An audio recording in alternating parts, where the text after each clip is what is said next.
Good morning, everyone. Now we are live at TEDxBeaconStreet at JFK Library.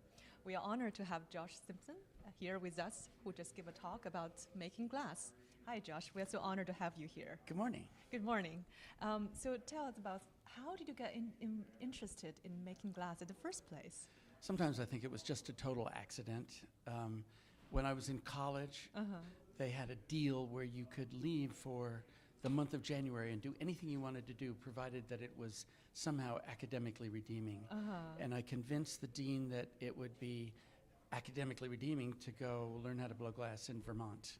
Interesting. And so okay. I left college and went to a place called Goddard College in Vermont. Okay. And unfortunately, when I got there, the glass furnaces had been dismantled. I see. And so it looked like I was going to spend the month doing absolutely nothing. I see. But one night, I realized there were enough bricks around that I could just build a furnace, which is what I did.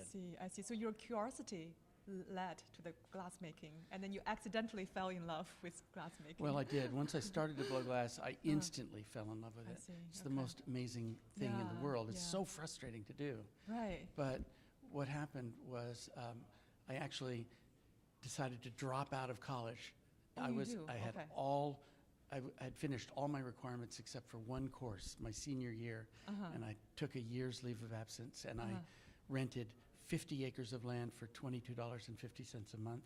Wow. And I sewed together a teepee, and I built this tiny little studio that was 12 feet by 12 feet by 12 feet, and I began to blow glass. I see. I eventually finished college. I eventually went back for my one required course. Okay. But that's how I began to blow glass. I see.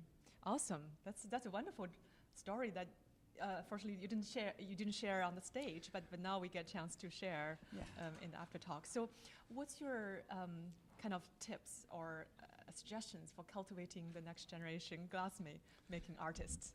You know, the only tip I have is to follow your passion, follow your heart. Because when I began, there was no hope of making a living.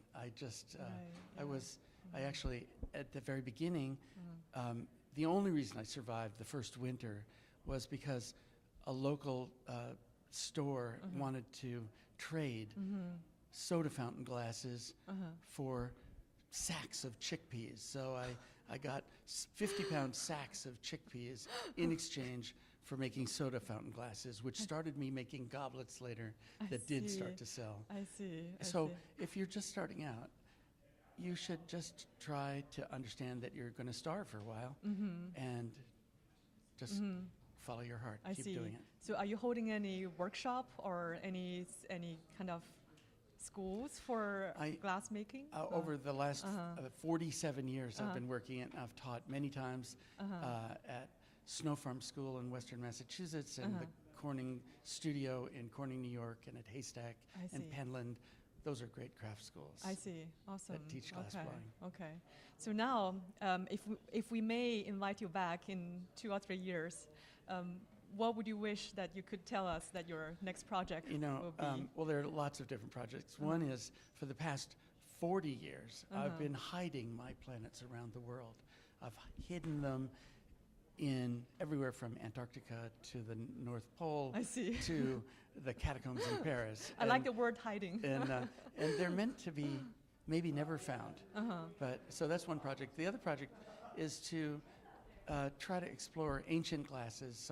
Sometimes glasses that were made 1,000 years ago or 1,500 years ago are truly beautiful, and nobody knows how they were done. And so I'm really interested in exploring and learning those formulas, those ancient formulas for making glass. I see. You're going to revive that technology. But I still think I'm going to continue to make these little spheres because they're so fascinating. They're fun to look at. Yes, indeed. Yeah. It's just a little simple sphere, but it's so complicated. I see. And may I ask, is this the one that your wife brought to the space? You know, she did. Astronauts are permitted to bring things with them to space, provided they essentially fit in a sandwich bag. I see. And so I suggested to her that it would be a good idea to bring them, and she wanted to. I see. And so she did bring several planets to space. I see. Awesome.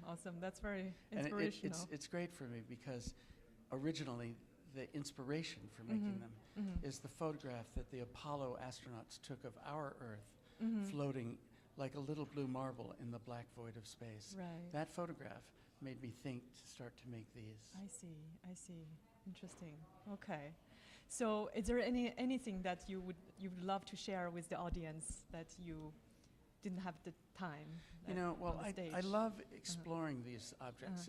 It's fun to imagine that you're either a scuba diver, that you're breathing air in, Yeah. and you're just floating, looking through this world, or you can imagine that you're a pilot, that you're sitting in the cockpit of a little plane, flying up a valley or up a river valley, and you can also imagine, if you have one of these, that you're an astronaut, a cosmonaut, perhaps coming into orbit around a lush world, perhaps teeming with life and blue oceans. I see. I hope you are hiding more and more of the glass in the world and in the space. I am. They are hidden in both places. Sounds good. Thank you so much, Josh. We're so Thank you. honored to have Josh Simpson here with us. Thank you for watching.